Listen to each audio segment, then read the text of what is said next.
नमस्कार दोस्तों, स्वागत है आपका अपने चैनल आर के grow digital India YouTube channel पर। इस वीडियो में हम पूरे श्वसन तंत्र के बारे में पढ़ेंगे।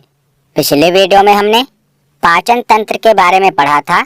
आज हम पूरे रेस्पिरेटरी सिस्टम के बारे में डिटेल में पढ़ेंगे। पहले हम सभी श्वसन अंगों के बारे में पढ़ेंगे, फिर हम श्वसन प्रक्रिया देखेंगे जिसमें हम बाहरी श्वसन, गैसों का शरीर में परिवहन और आंतरिक श्वसन के बारे में पढ़ेंगे। तो आज के इस वीडियो में हम पूरे कंप्लीट टॉपिक को देखेंगे। अगर आप पूरे वीडियो को देख लेते हैं तो यहाँ से बाहर प्रश्न नहीं बनेगा। पहले हम पूरे टॉपिक को अच्छे से पढ़ेंगे और लास्ट में प्रीवियस ईयर क्वेश्चन भी कवर करेंगे। तो चलिए बिना देरी किए हुए वीडियो को शुरू करते हैं। तो चलिए वीडियो की शुरुआत करते हैं। सबसे पहले देखते हैं कि आखिर श्वसन तंत्र कहते किसे हैं। तो अंगों का वैसा समूह जो श्वसन की क्रिया में सहायक होता है उन्हें सामूहिक रूप से श्वसन तंत्र कहते हैं। प्रत्येक जीव को जीवित रहने के लिए ऑक्सीजन की जरूरत पड़ती है, क्योंकि ऑक्सीजन ही हमारे द्वारा खाए गए भोजन का ऑक्सीडेशन करके हमें ऊर्जा प्रदान करती है। तो हमने पिछले वीडियो में पढ़ा था कि जो पाचन तंत्र है ये क्या काम करता है। जैसे जो हमारा शरीर है ये कई सारी कोशिकाओं से मिलकर बना है, और कोशिकाओं को क्या चाहिए? एनर्जी चाहिए, यानी कि ऊर्जा चाहिए। तो ये ऊर्जा कोशिका को मिलती कैसे है? तो मैंने आपको बताया था कि जो भी हम भोजन करते हैं ये कॉम्प्लेक्स मॉलिक्यूल्स में होता है, यानी कि जटिल अणुओं में होता है। जैसे हम जो भी भोजन करते हैं उसका अधिकांश हिस्सा कार्बोहाइड्रेट होता है। ये हमने पाचन तंत्र में पढ़ा था। और जो कार्बोहाइड्रेट होता है ये कॉम्प्लेक्स मॉलिक्यूल्स होता है, पर जो हमारी कोशिका है उसे सरल अणुओं से यानी कि सिंपल मॉलिक्यूल से एनर्जी मिलेगी। तो पाचन तंत्र का इसी में रोल आता है। वो क्या करता है कि जटिल अणुओं को सरल अणुओं में परिवर्तित कर देता है। हमने जो भी खाया कार्बोहाइड्रेट के रूप में, पाचन तंत्र ने क्या किया? उसे ग्लूकोज के रूप में परिवर्तित कर दिया, क्योंकि ग्लूकोज जो है वो सिंपल मॉलिक्यूल्स है और इससे हमारी कोशिका को एनर्जी मिलेगी। तो अकेले ग्लूकोज से ही हमारी कोशिका को एनर्जी नहीं मिल जाएगी।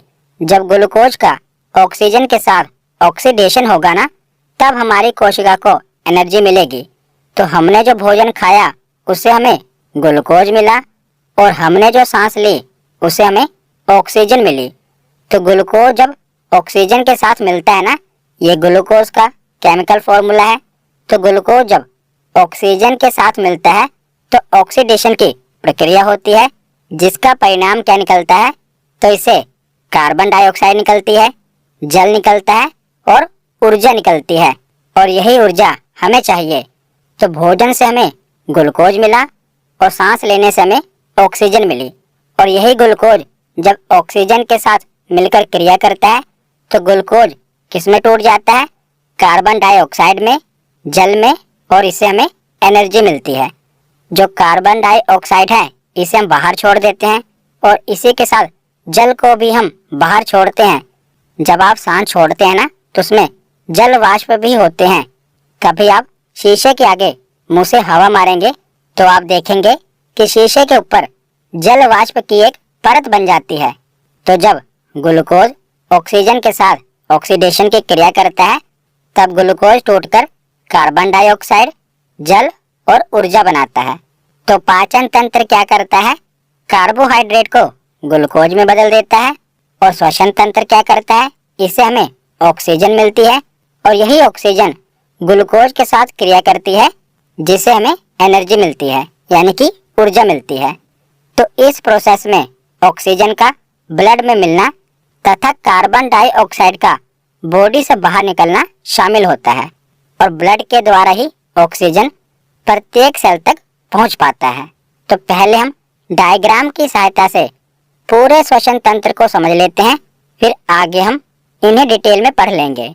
तो जब हम सांस लेते हैं तो सबसे पहले हवा हमारे नासिका मार्ग से होकर गुजरती है।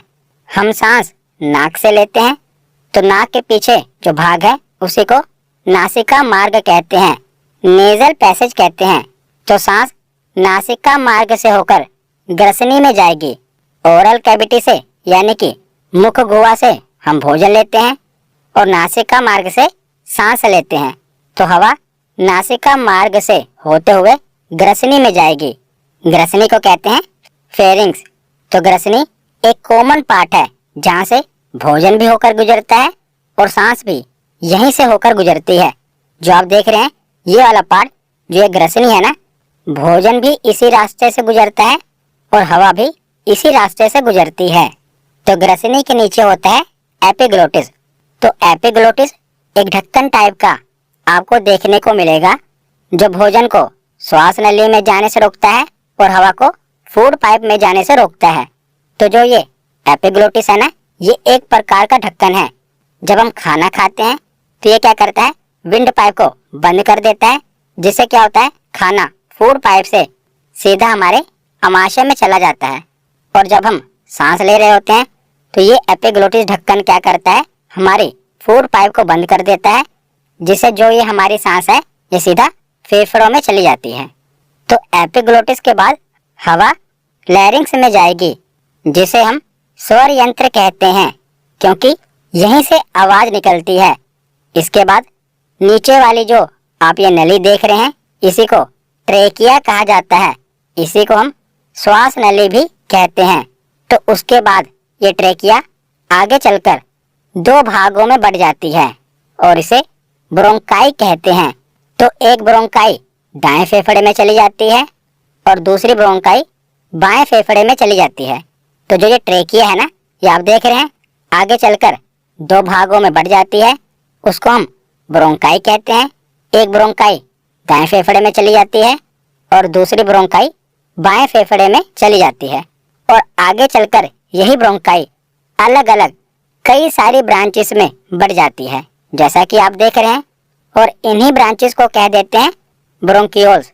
तो पहले जो ये ट्रेकिया है आगे चलकर दो ब्रोंकाई में बट गया, उसके बाद जो ये ब्रोंकाई है आगे चलकर कई सारी शाखाओं में बट गई, जिसे हम ब्रोंकियोल्स कहते हैं। और ब्रोंकियोल्स के सिरे पर अंगूर के गुच्छे जैसे संरचना देखने को मिलती है, जिसे एल्वियोली कहते हैं, हिंदी में कूपिका कहते हैं। तो हवा इसी में आकर भरती है। जो हम सांस लेते हैं ना, हवा अल्टीमेटली आकर इसी में भरती है। और फेफड़ों के नीचे डायाफ्राम होता है। तो डायाफ्राम का काम क्या है, तो डायाफ्राम के ऊपर नीचे होने के कारण ही जो ये वायु है ये फेफड़ों के अंदर बाहर होती है। जब ये डायाफ्राम ऊपर होता है तब वायु फेफड़ों से बाहर निकलती है, और जब ये डायाफ्राम नीचे आता है तब वायु फेफड़ों के अंदर आती है। तो जो ये डायाफ्राम है ना, बहुत ही इम्पोर्टेंट है। इसी के कारण हम सांस ले पाते हैं और छोड़ पाते हैं।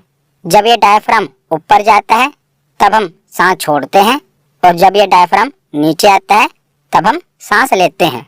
और जो ये फेफड़े हैं इनके बाहर एक आवरण होता है, यानी कि पतली सी झिल्ली होती है, जिसे प्लूरल मेम्ब्रेन कहते हैं। तो ये पूछा गया है कि फेफड़े के बाहर पाए जाने वाली पतली झिल्ली को क्या कहते हैं, तो प्लूरल मेम्ब्रेन कहा जाता है।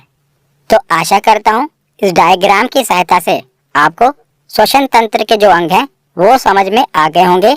अब हम एक एक करके इनके बारे में डिटेल में पढ़ लेते हैं।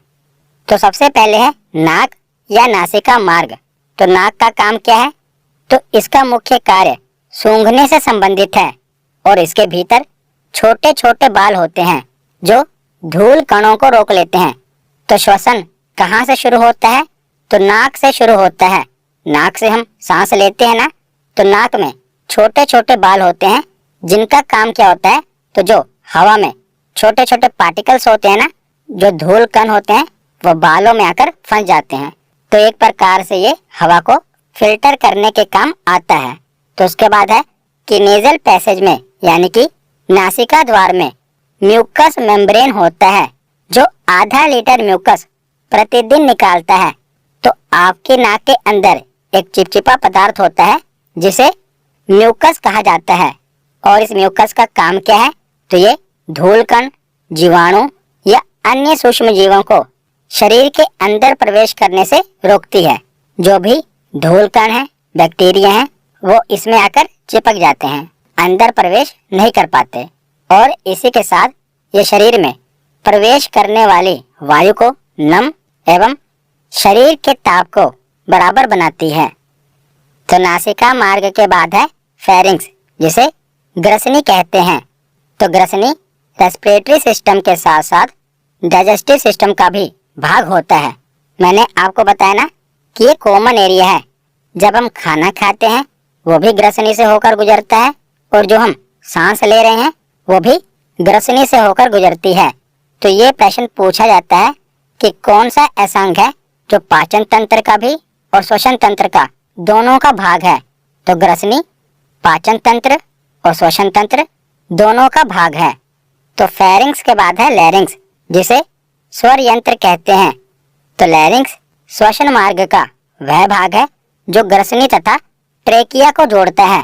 आप देख रहे हैं कि जो ये लैरिंग्स है ये क्या कर रही है, ग्रसनी यानी कि फेरिंग्स और ट्रेकिया को जोड़ने का काम करती है। और जो ये लैरिंग्स है इसका मुख्य काम क्या है, तो साउंड प्रोड्यूस करना है, इसीलिए इसे स्वर यंत्र कहते हैं। तो लैरिंग्स के प्रवेश द्वार पर एक ढक्कन के समान वॉल्व होता है जिसे एपिग्लोटिस कहते हैं। मैंने आपको एपिग्लोटिस के बारे में बताया था ना कि जब भी कुछ निगलना होता है तो यह एपिग्लोटिस ट्रेकिया द्वार को बंद कर देता है, जिससे जो फूड है वो ट्रेकिया में प्रवेश नहीं कर पाता। और इस एपिग्लोटिस को निर्देश कौन देता है, तो हमारा ब्रेन इसको निर्देश देता है। जब हम खाना खाते हैं तो हमारा ब्रेन इसे बताता है कि विंड पाइप को बंद कर दो ताकि खाना फूड पाइप से होकर अमाशय में चला जाए। इसीलिए कहते हैं कि खाना खाते समय बात नहीं करते, नहीं तो क्या होगा कि जो हमारा खाना है फूड पाइप में नहीं, अगर हमारी विंड पाइप में चला जाएगा तो क्या होता है, कई बार होता है कि हम खाना खा रहे होते हैं और कुछ सोच रहे होते हैं तो हमारा ब्रेन सोचने में लगा है और जो एपिग्लोटिस है उसे निर्देश चाहिए, पर हम तो सोचने में लगे हैं, जिससे क्या होता है कि कुछ खाना जैसे ही हमारे विंड पाइप में जाता है तुरंत हमें खांसी आ जाती है, क्योंकि जो फेफड़े हैं ना वो खाना अंदर नहीं लेंगे, वो तुरंत उसे क्या करते हैं, बाहर फेंक देते हैं। तो हमें खांसी आती है, तुरंत हम क्या करते हैं, उसके बाद पानी पी लेते हैं। तो इसीलिए खाना खाते समय बात नहीं करनी चाहिए, सिर्फ खाने पर ध्यान देना चाहिए। तो उसके बाद आगे है कि पुरुषों में लैंगिक लक्षणों के विकास के साथ ध्वनि यंत्र के चारों ओर एक विशेष संरचना का निर्माण होता है, जिसे एडम्स एप्पल कहते हैं। इसके कारण स्वर यंत्र का आकार बढ़ जाता है, जिसके कारण पुरुषों की आवाज निम्न तारत्व यानी कि लो पिच की और मोटी हो जाती है, भारी आवाज हो जाती है। तो पुरुषों की आवाज भारी क्यों हो जाती है, क्योंकि उनके स्वर यंत्र के पास एक विशेष प्रकार की संरचना बन जाती है, जिससे क्या होता है, स्वर यंत्र बड़ा हो जाता है और पुरुषों की आवाज मोटी हो जाती है, भारी हो जाती है। लेकिन महिलाओं में इस प्रकार की संरचना का विकास नहीं देखने को मिलता, इसे हम एडम्स एप्पल कहते हैं। हिंदी में भी एडम्स एप्पल ही कहते हैं, पर महिलाओं में एडम्स एप्पल नहीं होता, जिसकी वजह से महिलाओं का स्वर यंत्र आकार में छोटा होता है। इसीलिए महिलाओं की आवाज हाई पिच की होती है, जो सुनने में पतली एवं मधुर सुनाई देती है। तो महिलाओं की आवाज सुनने में पतली होती है क्योंकि उनमें एडम एप्पल की संरचना देखने को नहीं मिलती, परंतु पुरुषों में एडम्स एप्पल की संरचना देखने को मिलती है, इसीलिए पुरुषों की आवाज भारी होती है। तो जैसा हमने पढ़ा कि जो पुरुषों का स्वर यंत्र होता है इसका आकार बड़ा होता है, तो ये भी एग्जाम में पूछा गया है कि जो मैन का वोकल कॉर्ड होता है इसकी लेंथ कितनी होती है, तो 20 mm इसकी लेंथ होती है। और महिलाओं के वोकल कॉर्ड की लेंथ कितनी होती है, तो महिलाओं के स्वर यंत्र की लेंथ होती है 15 mm, 5 mm पुरुषों से छोटी होती है। ये एग्जाम में पूछा गया है, याद रखिएगा। मेन की वोकल कॉर्ड की लेंथ होती है 20 mm और वुमेन की वोकल कॉर्ड की लेंथ होती है 15 mm। तो लैरिंग्स के बाद आगे है ट्रेकिया, जिसे हम श्वास नली भी कहते हैं। तो ट्रेकिया द्वारा वायु फेफड़ों के अंदर तक जाती है और ट्रेकिया आगे जाकर 2 शाखाओं में बढ़ जाती है, जिसे ब्रोंकाई कहते हैं। तो आप देख रहे हैं कि ये ट्रेकिया है और ट्रेकिया आगे चलकर 2 शाखाओं में बढ़ जाती है, एक दाएं फेफड़े में चली जाती है और एक बाएं फेफड़े में चली जाती है। तो इसे क्या कहते हैं? इसे ब्रोंकाई कहते हैं।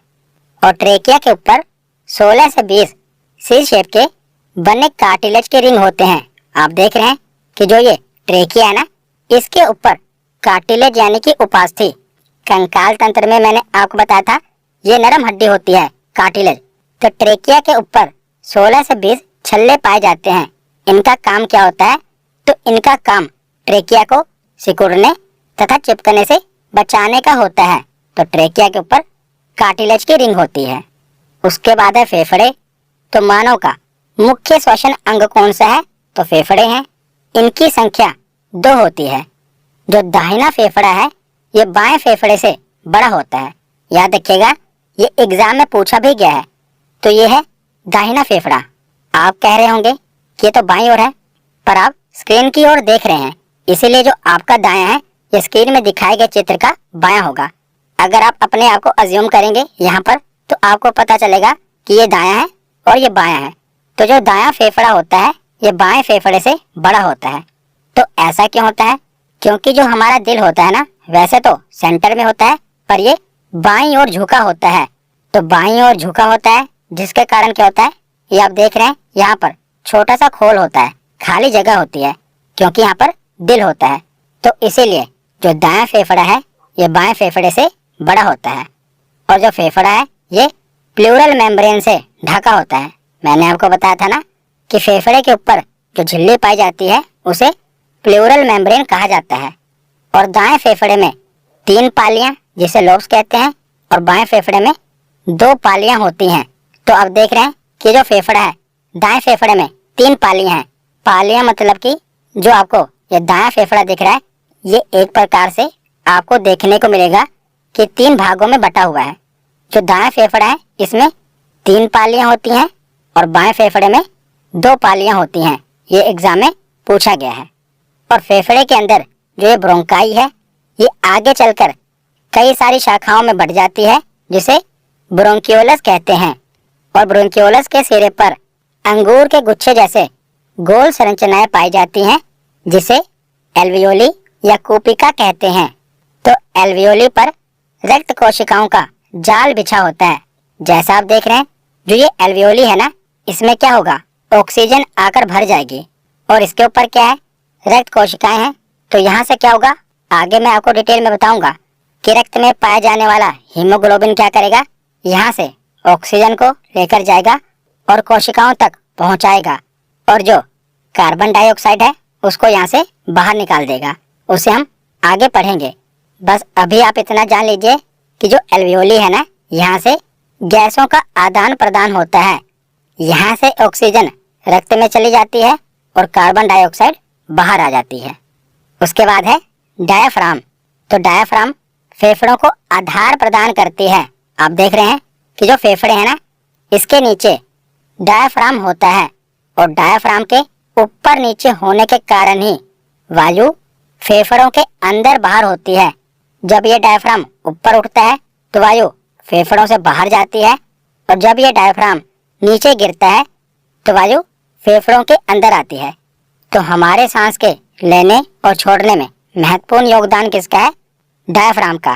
तो डायाफ्राम के ऊपर नीचे होने के कारण ही वायु फेफड़ों के अंदर बाहर होती है। तो कई बार क्या होता है कि अगर आपको कोई पसलियों में यहीं पर चोट मार देना तो अचानक आपकी सांस रुक जाती है, क्योंकि कुछ देर के लिए डायाफ्राम काम करना बंद कर देता है। कोई जोर से आपको आपकी पसलियों पर नीचे की ओर मार दे तो सांस रुक जाती है। इसी कारण रुक जाती है क्योंकि जो डायाफ्राम है उस पर चोट लग जाती है और कुछ देर के लिए वो काम करना बंद कर देता है। तो यहाँ पर हमने जो भी श्वसन तंत्र के अंग थे वो पढ़ लिए। अब आगे हम श्वसन प्रक्रिया देख लेते हैं। तो यहाँ पर हम पूरी श्वसन प्रक्रिया देख लेंगे कि कैसे हम जो सांस ले रहे हैं कैसे कोशिका के द्वारा इसे ऊर्जा बनाई जाएगी। ये पूरी प्रक्रिया हम देख लेते हैं। तो श्वसन प्रक्रिया को 3 भागों में बांटा गया है। पहला है बाहरी श्वसन, जिसे एक्सटर्नल रेस्पिरेशन कहते हैं। दूसरा है गैसों का शरीर में परिवहन, यानी कि जो हम ऑक्सीजन ले रहे हैं इसका सेल तक पहुंचना, और जो कार्बन डाइऑक्साइड है इसका शरीर से बाहर निकलना। तो गैसों का शरीर में परिवहन दूसरा भाग है। और तीसरा भाग है इंटरनल रेस्पिरेशन, इसे सेलुलर रेस्पिरेशन भी कहते हैं, यानी कि कोशिकीय श्वसन भी कहते हैं, क्योंकि हम जो भी श्वसन कर रहे हैं अल्टीमेटली कोशिका को इसे एनर्जी चाहिए। तो 3 भागों में श्वसन प्रक्रिया को बांटा गया है। सबसे पहले देखते हैं बाहरी श्वसन। तो किसी भी ऑर्गेनिज्म तथा एनवायरनमेंट के बीच जो ऑक्सीजन तथा कार्बन डाइऑक्साइड गैसों का आदान प्रदान होता है उसे ही एक्सटर्नल रेस्पिरेशन यानी कि बाहरी श्वसन कहते हैं। तो जो हम सांस ले रहे हैं और सांस छोड़ रहे हैं ना, इसको क्या कहेंगे? इसे बाहरी श्वसन कहेंगे। जो हम ब्रीदिंग कर रहे हैं ना, यानी कि ऑक्सीजन ले रहे हैं और कार्बन डाइऑक्साइड को छोड़ रहे हैं, इसे क्या कहा जाएगा? इसे बाहरी श्वसन कहा जाएगा। तो जब हम सांस लेते हैं ना, तो खाली ऑक्सीजन ही नहीं लेते। तो पहले हम देख लेते हैं कि कितनी मात्रा में कौन सी गैस हम लेते हैं। तो जो हमारे वायुमंडल में है वही गैस हम लेंगे। तो जब हम सांस लेते हैं ना, तो उसमें सबसे ज़्यादा नाइट्रोजन की मात्रा होती है 78.09%। उसके बाद ऑक्सीजन की मात्रा होती है 21% और कार्बन डाइऑक्साइड की मात्रा होती है 0.03%। तो ये तो है जो हम सांस ले रहे हैं ना, उसमें गैसों की कितनी प्रतिशत मात्रा है। अब हम देखते हैं कि जब हम हवा को शरीर से बाहर निकालेंगे यानी कि सांस छोड़ेंगे, तो कौन सी गैस कितनी प्रतिशत बाहर निकलती है? तो नाइट्रोजन 78.09%। तो जितनी मात्रा में हम नाइट्रोजन लेते हैं उतनी मात्रा में हम नाइट्रोजन को बाहर निकाल देते हैं। और ऑक्सीजन हम कितने प्रतिशत निकालते हैं? तो 17% होता है ऑक्सीजन का। लेते समय ऑक्सीजन की मात्रा होती है 21% और छोड़ते समय ऑक्सीजन की मात्रा होती है 17%। जो बाकी की ऑक्सीजन है वो हमारे शरीर के अंदर डिसॉल्व हो जाती है और छोड़ते समय ऑक्सीजन की मात्रा होती है 17%। उसके बाद लेते समय कार्बन डाइऑक्साइड की मात्रा होती है 0.03%, लेकिन छोड़ते समय कार्बन डाइऑक्साइड की मात्रा हो जाती है 4%। तो कार्बन डाइऑक्साइड की मात्रा बढ़ कैसे जाती है? क्योंकि हमने पढ़ा कि ग्लूकोज के साथ जब ऑक्सीजन मिलता है तो ग्लूकोज किस में टूट जाता है? कार्बन डाइऑक्साइड में, जल में और एनर्जी में। तो जब ऑक्सीजन मिलती है ग्लूकोज के साथ तो ग्लूकोज कार्बन डाइऑक्साइड में टूट जाता है ना।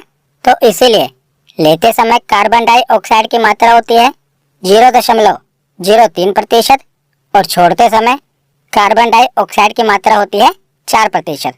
और इसी के साथ ये भी याद रखिएगा कि सांस द्वारा लगभग 400 ml पानी प्रतिदिन हमारे शरीर से बाहर निकलता है। तो जो हम सांस छोड़ते हैं ना, तो हमारी सांस के द्वारा 400 ml पानी प्रतिदिन हमारे शरीर से बाहर निकलता है जल वाष्प के रूप में। तो श्वसन प्रक्रिया का पहला पार्ट तो हो गया बाहरी श्वसन। उसके बाद दूसरा पार्ट है ट्रांसपोर्टेशन ऑफ गैसेस, यानी कि गैसों का शरीर में परिवहन। तो ऑक्सीजन का फेफड़ों से शरीर के सभी सेल तक पहुंचना तथा कार्बन डाइऑक्साइड का फेफड़ों तक पुनः वापस आने का जो ये प्रोसेस है, इसी को गैसों का शरीर में परिवहन कहा जाता है। तो जो हम ऑक्सीजन ले रहे हैं इसका कोशिकाओं तक पहुंचना और कार्बन डाइऑक्साइड का पुनः फेफड़ों तक पहुंचना और बाहर निकलना क्या कहा जाता है? इसी को गैसों का शरीर में परिवहन कहा जाता है। तो हमने पीछे पढ़ा था कि जो भी हम सांस लेते हैं वो एल्वियोली में आके यानी कि वो कूपिकाओं में आकर भर जाती है। और जो ये एल्वियोली है इसके ऊपर रक्त कोशिकाएं होती हैं जो यहाँ से ऑक्सीजन ले जाकर कोशिका तक पहुँचाती हैं। तो ऑक्सीजन का परिवहन रक्त में उपस्थित हीमोग्लोबिन के द्वारा होता है। तो ब्लड में जो हीमोग्लोबिन होता है ना, उसका काम होता है कि एल्वियोली से वो ऑक्सीजन ले और कोशिका तक पहुँचाए। तो हीमोग्लोबिन क्या करता है? एल्वियोली से ऑक्सीजन लेता है और जब ये एल्वियोली से ऑक्सीजन लेता है तो दोनों मिलकर कहलाते हैं ऑक्सी हीमोग्लोबिन। ऑक्सीजन का ऑक्सी और हीमोग्लोबिन, क्योंकि हीमोग्लोबिन का काम है ऑक्सीजन को कोशिका तक पहुंचाना। तो जब हीमोग्लोबिन ऑक्सीजन के साथ मिलता है इसे कहते हैं ऑक्सी हीमोग्लोबिन। उसके बाद क्या होता है कि जब ये ऑक्सी हीमोग्लोबिन कोशिका तक पहुंच जाता है यानी कि सेल तक पहुंच जाता है, वहां पर जाकर ऑक्सीजन को मुक्त कर देता है। तो वहां पर फिर से ऑक्सीजन और हीमोग्लोबिन अलग हो जाते हैं। तो हीमोग्लोबिन का बस इतना ही काम है कि एल्वेओली से ऑक्सीजन को ले जाओ और कहाँ तक पहुँचाना है, कोशिका तक पहुँचाना है।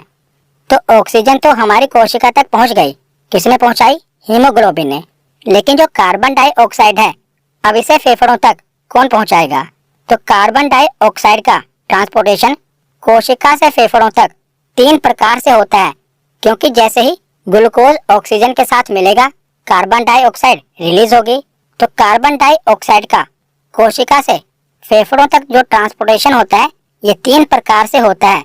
तो 10 से 20% कार्बन डाइऑक्साइड हीमोग्लोबिन के द्वारा फेफड़ों तक पहुंचाई जाती है। प्लाज्मा के द्वारा लगभग 7% कार्बन डाइऑक्साइड फेफड़ों तक पहुंचाई जाती है। प्लाज्मा के बारे में हमने ब्लड के चैप्टर में पढ़ा था कि हमारे ब्लड का 55% भाग प्लाज्मा होता है। तो प्लाज्मा 7% कार्बन डाइऑक्साइड फेफड़ों तक पहुंचाता है और बाइकार्बोनेट के द्वारा 70% कार्बन डाइऑक्साइड फेफड़ों तक पहुंचती है। तो बस आपको इतना याद रखना है कि कार्बन डाइऑक्साइड जो गैस है, ये फेफड़ों तक कौन कौन पहुंचाता है? हीमोग्लोबिन, प्लाज्मा और बाइकार्बोनेट के द्वारा। तो दूसरे भाग में हमने देख लिया कि जो ऑक्सीजन है, ये कोशिका तक पहुंच गई है। तो अब क्या होगा? कोशिका इसे एनर्जी बनाएगी। तो इस तीसरे भाग में हम देखेंगे कि कैसे कोशिका एनर्जी बनाएगी। तो इसे आंतरिक श्वसन या कोशिकीय श्वसन कहते हैं।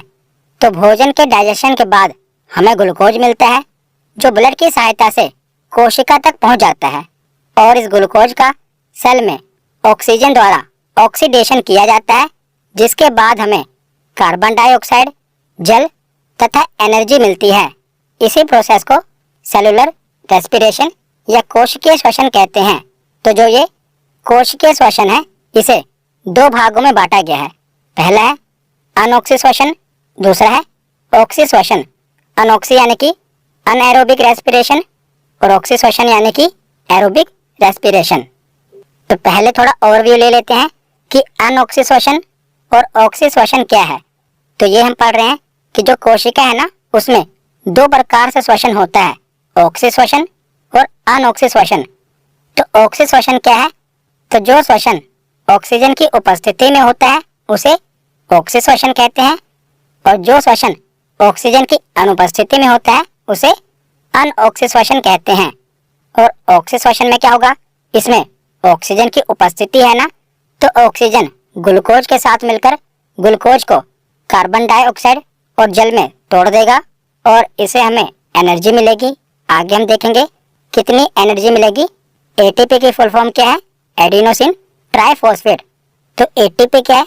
तो जैसे जो रुपया होता है, उसका एक नंबर होता है ना कि हमारे पास 50 रुपए हैं, 100 रुपए हैं, उसी प्रकार एटीपी को एनर्जी की करेंसी कह सकते हैं। तो जब 38 एटीपी हो जाता है, तब हमें ऊर्जा मिलती है। तो ऑक्सी श्वसन जो है, ये कोशिका द्रव यानी कि साइटोप्लाज्म और माइटोकॉन्ड्रिया में पूरी होती है। हमने कोशिका वाले चैप्टर में पढ़ा था, ये कोशिका के ही अंग है, जिसमें हमने केंद्रक, माइटोकॉन्ड्रिया, लाइसोसोम के बारे में पढ़ा था। और हमने पढ़ा था कोशिका के अंदर जो द्रव होता है, उसे कोशिका द्रव कहते हैं। तो ऑक्सी श्वसन कोशिका द्रव में और माइटोकॉन्ड्रिया में होता है। तो ऑक्सी श्वसन किन में देखने को मिलता है? एनिमल्स में, ह्यूमंस में, बर्ड्स में। तो मानवों में भी ऑक्सी श्वसन देखने को मिलता है। और जो अनऑक्सी श्वसन होता है ना, तो इसमें जो ग्लूकोज होता है, वो टूटकर लैक्टिक एसिड, कार्बन डाइऑक्साइड, जल और 2 एटीपी ऊर्जा बनाता है।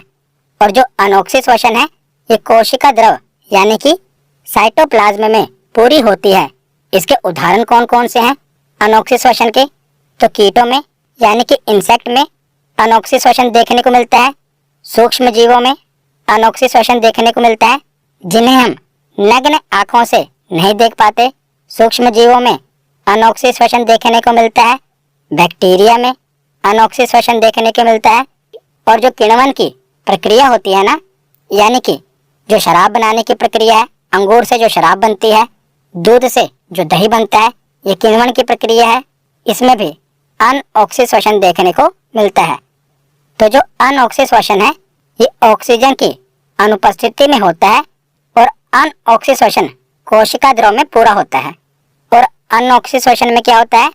जो ग्लूकोज का एक मॉलिक्यूल होता है ना, ये टूटकर पायरुविक एसिड के दो मॉलिक्यूल बनाता है और हमें 2 एटीपी ऊर्जा इससे मिलती है और इस प्रक्रिया को ग्लाइकोलाइसिस कहते हैं।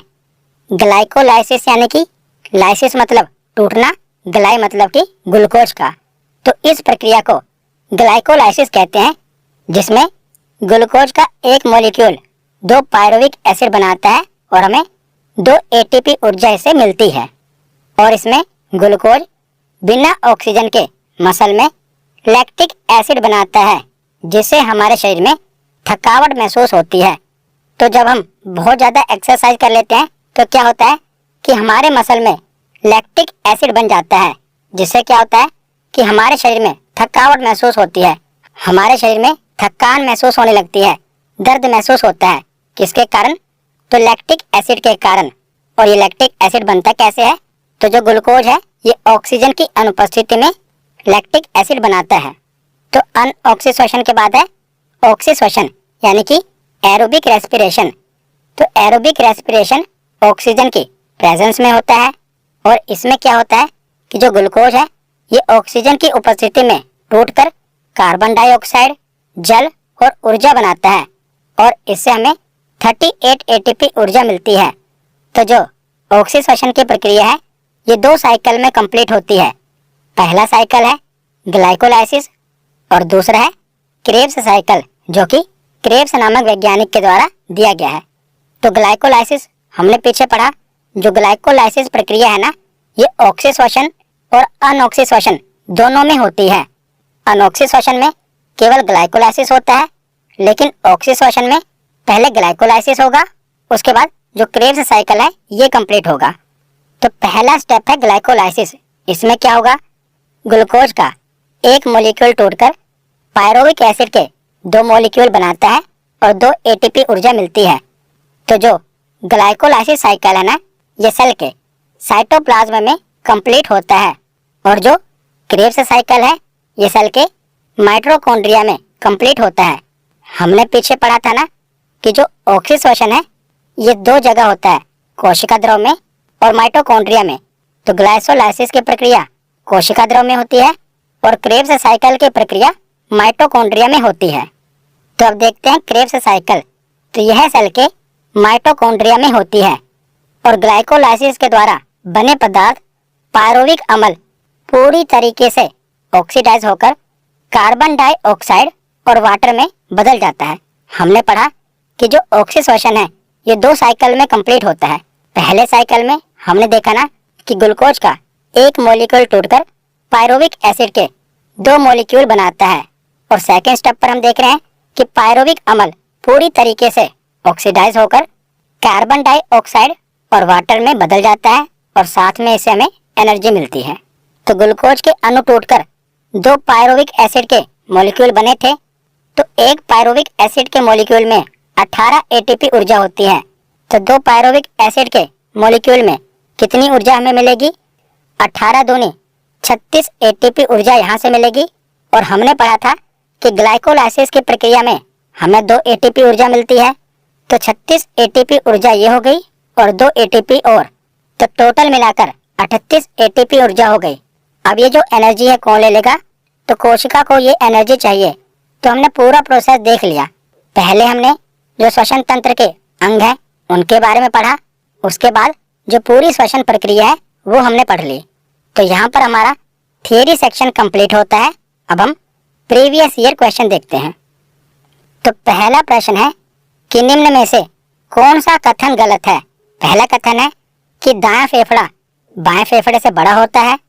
दूसरा कथन है दाएं फेफड़े में 3 और बाएं फेफड़े में 2 लोब होते हैं। तीसरा कथन है दायां फेफड़ा भारी तथा बायां फेफड़ा हल्का होता है। और चौथा कथन है कि दोनों फेफड़े बिल्कुल समान होते हैं। तो बताना है आपको कि कौन सा कथन गलत है। तो इसमें से कौन सा कथन गलत है? तो ऑप्शन डी, दोनों फेफड़े समान नहीं होते। हमने पढ़ा था ना कि दायां फेफड़ा बाएं फेफड़े से बड़ा होता है। जब दाएं फेफड़ा बाएं फेफड़े से बड़ा है तो दाएं फेफड़े का भार भी बाएं फेफड़े से ज्यादा है। तो इसमें कौन सा कथन गलत है? तो ऑप्शन डी, दोनों फेफड़े समान नहीं होते। अगला प्रश्न है कि एडम्स एप्पल किस अंग से संबंधित है? तो एडम्स एप्पल की संरचना कहाँ देखने को मिलती है? तो इसका सही जवाब है सौर यंत्र पर। ऑप्शन बी इसका सही जवाब है।